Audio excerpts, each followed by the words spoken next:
그리스 신화 가운데 탄타루스라고 하는 왕이 등장을 합니다. 탄타루스는 먹으면 늙지도 않고 죽지도 않는다고 하는 제우스 신의 음식을 훔쳐먹다가 들키고 말았습니다. 결국 그는 그 죄로 인해서 평생 동안 배고프고 목마른 형벌을 받습니다. 물을 마시고 싶어서 눈앞에 있는 물컵을 잡으려고 손을 내밀면 물컵이 뒤로 도망을 갑니다. 너무 배가 고파서 나무에 달린 열매를 따먹으려고 하면 그 열매가 하늘 높이 올라가 버립니다. 이처럼 마시고 싶고 먹고 싶은 것을 하나도 입에 넣을 수 없는 고통을 평생 동안 겪어야 합니다. 이런 탄타루스 왕의 신화에서 텐터라이징이라고 하는 영어 단어가 생겼는데 바로 그 의미는 감질나는, 애간장 태우는 그런 이야기입니다. 사람들은 탄타루스처럼 자신의 목표를 성취하기 위해서 열심히 손을 뻗어서 붙잡으려고 몸부림을 칩니다. 그러나 잡았다라고 생각하는 순간 미꾸라지처럼 빠져나갑니다. 무엇인가 좀 얻었다고 기뻐하려고 했는데 그만 저마치 날아가 버리고 맙니다. 내 입으로 들어갔다고 생각을 했는데 저만치 멀리 가버리고 맙니다. 그래서 오히려 그 일로 인해서 갈증만 더 생깁니다. 그래서 솔로몬은 전도서 1장 8절에서 이렇게 고백을 합니다. 모든 만물이 피곤하다는 것을 사람이 말로 다 할 수는 없나니 눈은 보아도 족함이 없고 귀는 들어도 가득 차지 아니하도다. 이 말씀이 무슨 이야기입니까? 사람의 눈이나 귀는 만족이 없다는 것입니다. 세상의 그 어떤 것으로도 인간을 만족시킬 수는 없다는 이야기입니다. 사실 시대가 발전하면 발전할수록 현대인들이 가장 고민하는 것 중에 하나가 바로 이 갈증의 문제입니다. 문화 수준이 발달하여 이제는 만족하면서 살 것 같은데 그게 아닙니다. 만족은커녕 오히려 답답함과 목마름이 더해집니다. 왜 그럴까요? 이유는 인간을 창조하신 하나님은 우리 몸에 목마름과 갈증이라고 하는 경보 장치를 달아 놓으셨기 때문입니다. 우리가 물을 마시지 않으면 우리 몸에 어떤 반응이 일어나는지를 생각해 보면 알 수 있습니다. 입술이 마르고 혓바닥이 깔깔해지면서 두통이 생기고 나중에는 막 창자까지 뒤틀립니다. 현기증이 일어납니다. 결국은 쓰러집니다. 따라서 수분이 기준치 이하로 떨어지면 우리 몸에서는 다양한 신호들이 나타납니다.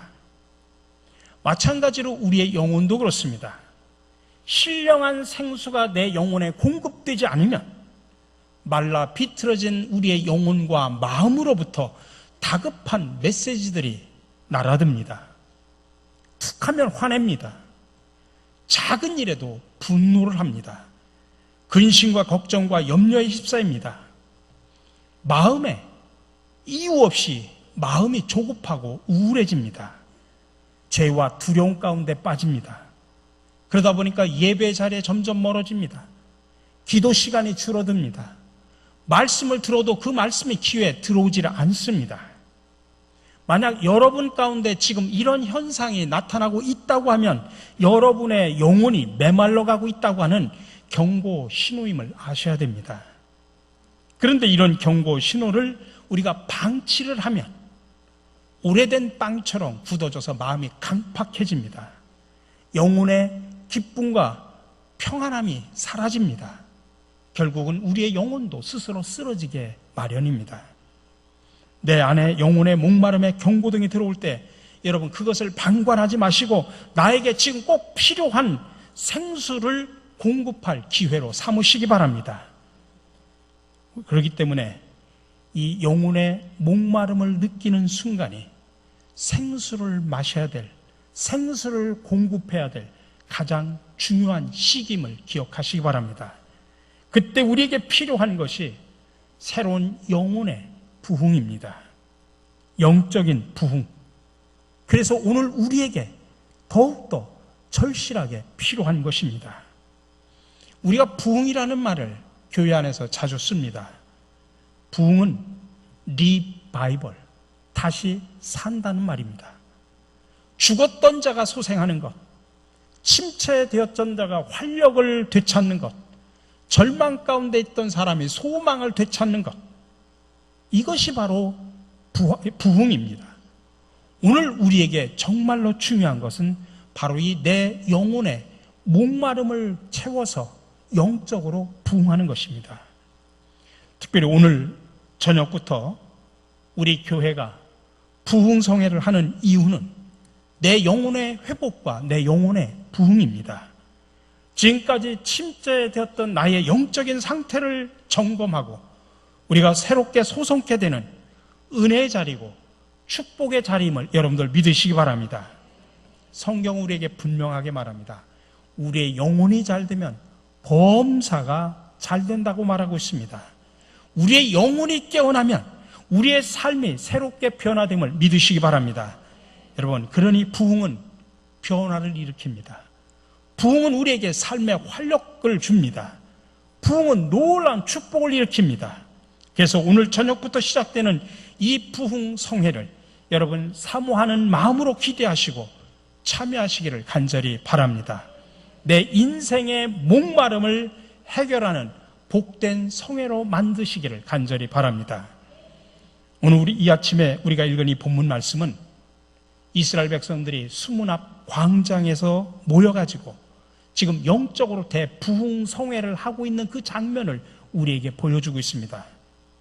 70년 동안 바벨론에서 포로 생활을 하고서 이제 본국으로 귀환한 이스라엘 유대 공동체는 이제 성벽을 52일 동안 열심히 성벽을 재건을 했습니다.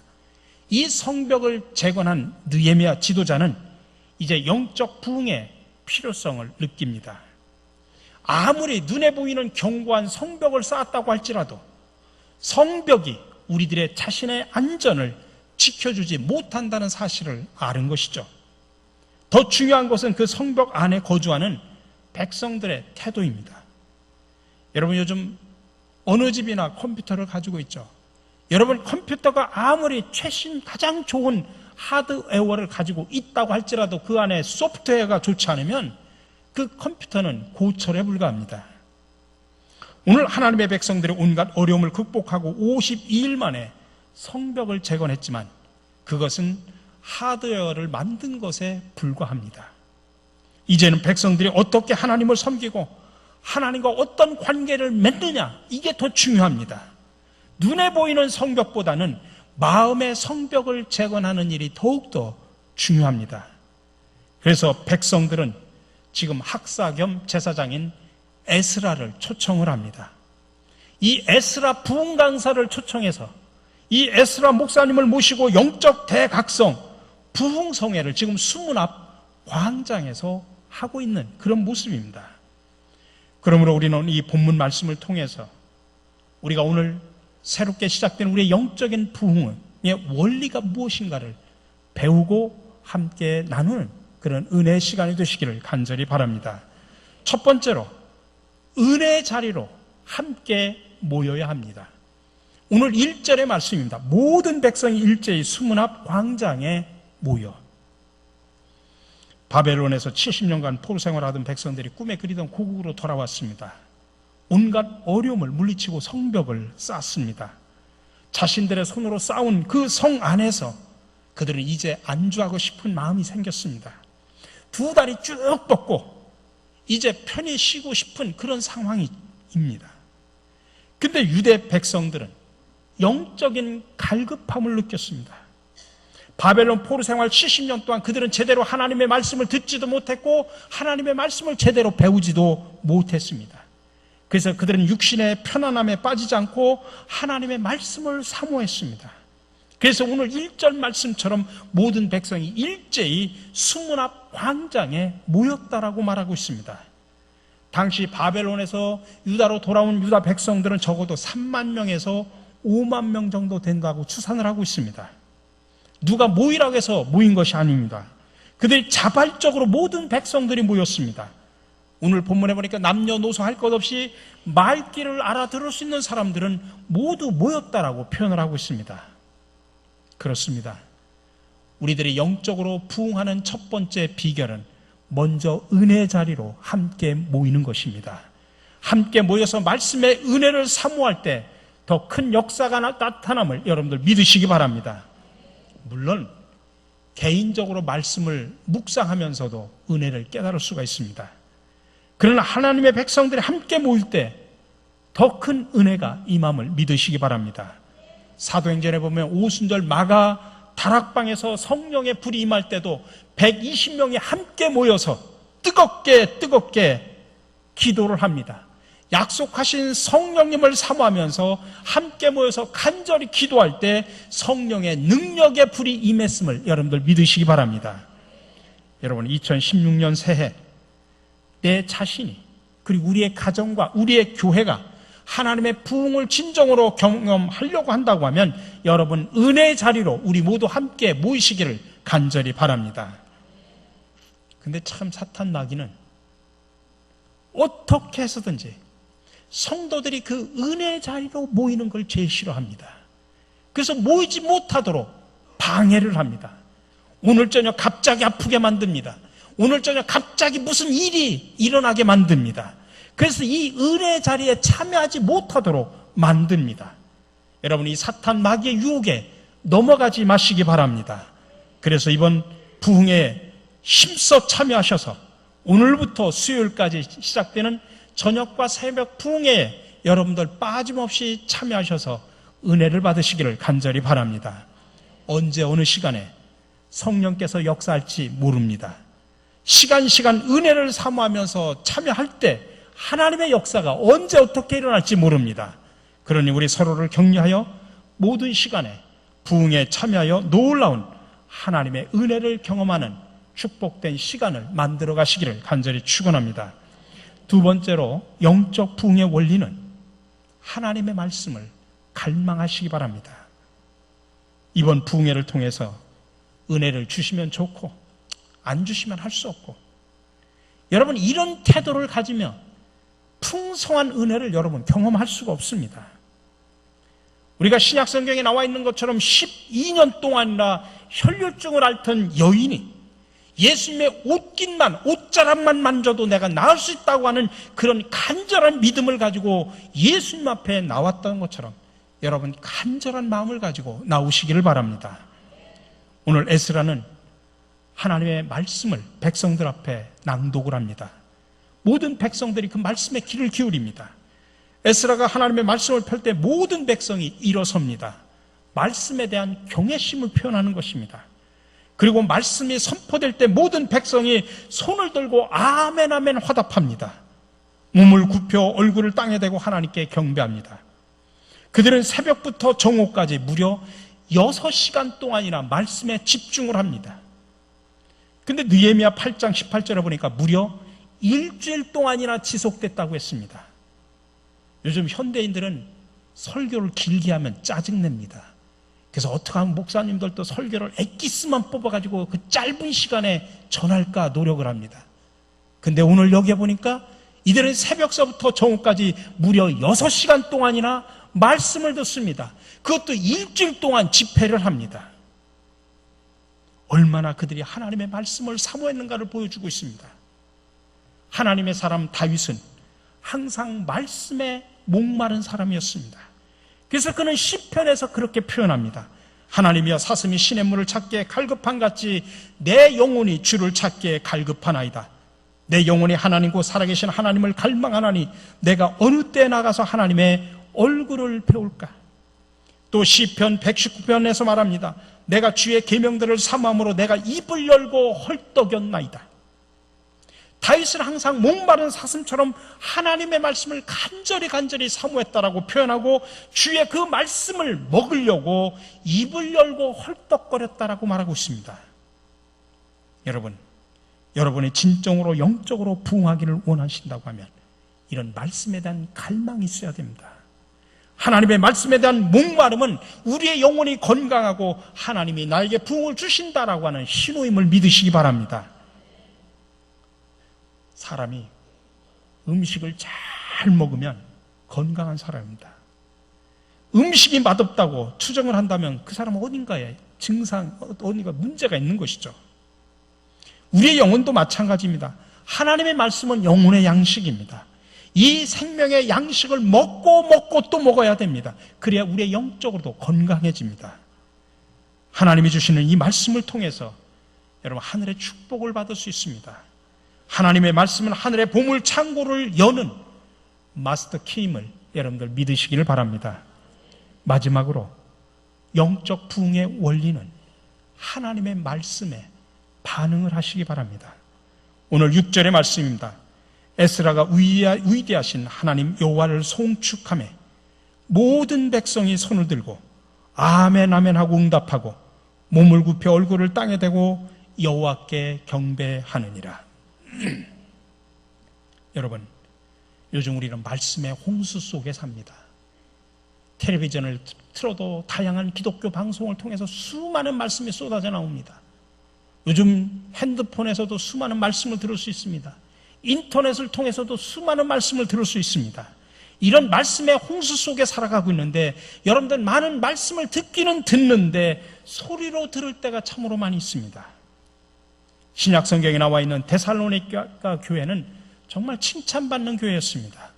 이유는 그들 가운데는 믿음의 역사와 사랑의 수고와 소망의 인내가 있었기 때문에 그렇습니다. 그 비결이 무엇일까요? 데살로니가전서 2장 13절에서는 그 비결을 분명하게 말합니다.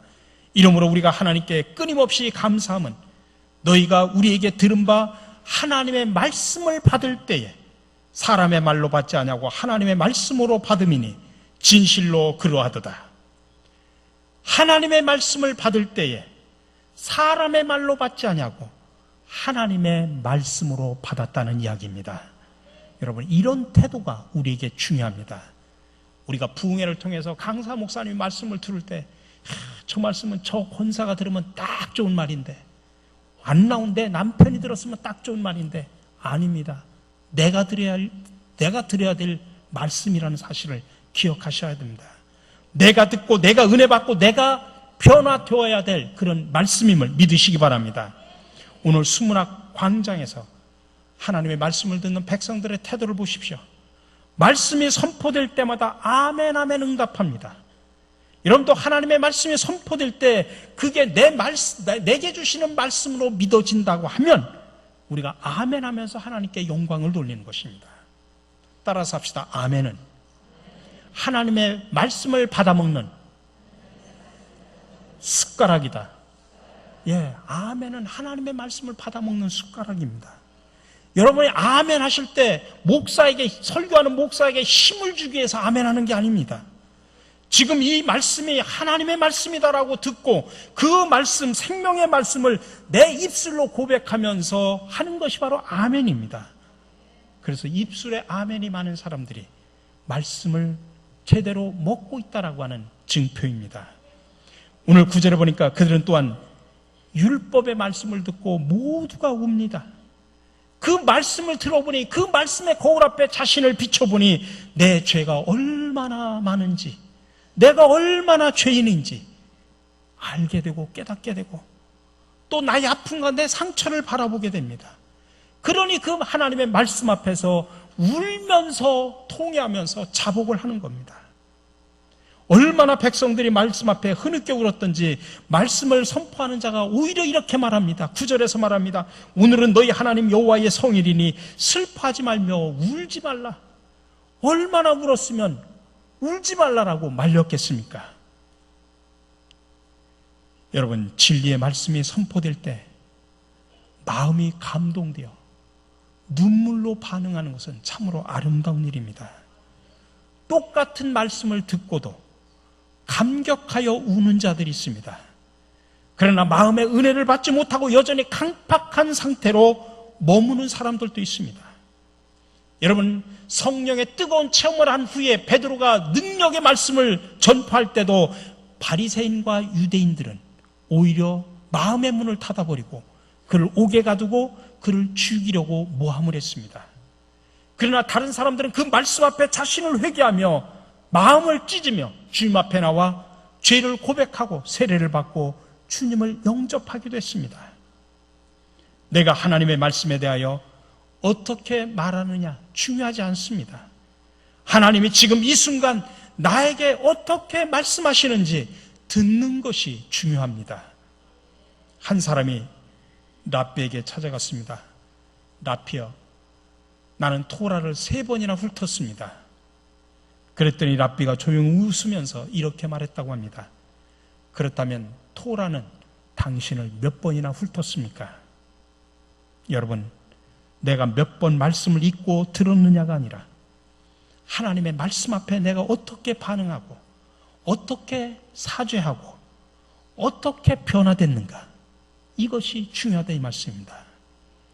오늘 또 한 가지 중요한 반응이 나옵니다. 10절입니다. 느헤미야가 또 그들에게 이르기를 너희는 가서 살찐 것을 먹고 단 것을 마시되 준비하지 못한 자에게는 나누어 주라. 준비하지 못한 자에게는 나누어 주라. 우리가 말씀을 통해 내가 은혜를 받았다고 하면 나만 누리는 것이 중요한 것이 아니라 함께 나누어 주라는 이야기입니다. 준비하지 못한 자들이 있다는 이야기입니다.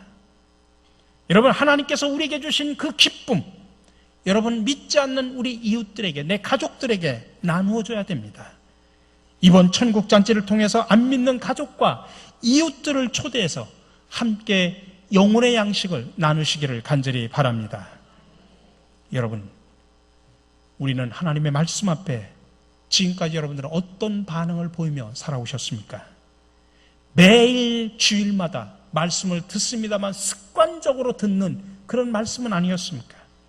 내가 주님의 말씀 앞에 아멘으로 영광을 돌리고 말씀 앞에 내 죄와 상한 심령 그 모습을 바라보면서 여러분 통회하며 울어본 적은 언제였습니까? 여호와의 말씀이 내 삶에 힘이 되고 능력이 된다고 고백하고 경험한 적은 언제였습니까? 여러분, 이번 신년 부흥성회를 통하여 우리의 메마른 심령에 말씀의 부흥이 일어나기를 간절히 축원합니다. 그러기 위해서는 먼저 함께 모이시기에 힘쓰시기 바랍니다. 그리고 불방망이 같은 그 말씀이 나에게 임하시기를 사모하시기 바랍니다. 그 말씀에 반응하여 순종하시기 바랍니다. 그때 우리는 여호와 하나님이 나의 힘이 되시고 능력이 되시고 든든한 바위가 되신다라고 고백하고 경험하게 됩니다. 우리의 메마른 심령 위에 은혜의 단비가 내리고 생수의 강이 흘러넘쳐서 새롭게 변화되고 회복되는 놀라운 축복의 시간이 되시기를 주님의 이름으로 간절히 축원합니다. 다 같이 한번 따라서 합시다. 주여, 내 영혼에 부흥을 주옵소서. 그렇게 사모하면서 오늘서부터 시작되는 이 부흥에 여러분 기쁨으로 참여하시고 여러분의 영혼이 회복되는 놀라운 시간이 되시기를 주님의 이름으로 간절히 축원합니다. 은혜의 주님, 2016년 새해를 허락하시고 무엇보다도 먼저 천국잔치를 통해 메마름과 갈증으로 인한 우리의 심령에 은혜의 단비를 예배해 주시니 참으로 감사를 드립니다. 우리 모두 적극적으로 참여하게 하여 주시옵소서. 강사 목사님을 통해 주시는 하나님의 말씀을 뜨겁게 사모하게 하여 주시옵소서. 말씀 앞에 아멘 아멘으로 응답하게 하옵소서. 이번 천국잔치가 우리만의 잔치가 되지 않게 하시고 이웃과 함께 나누는 풍성한 잔치마당이 되게 하여 주시옵소서. 우리를 치유하시고 회복시켜 새로운 부흥을 주시기를 원하시는 예수 그리스도 이름으로 기도드립니다. 아멘.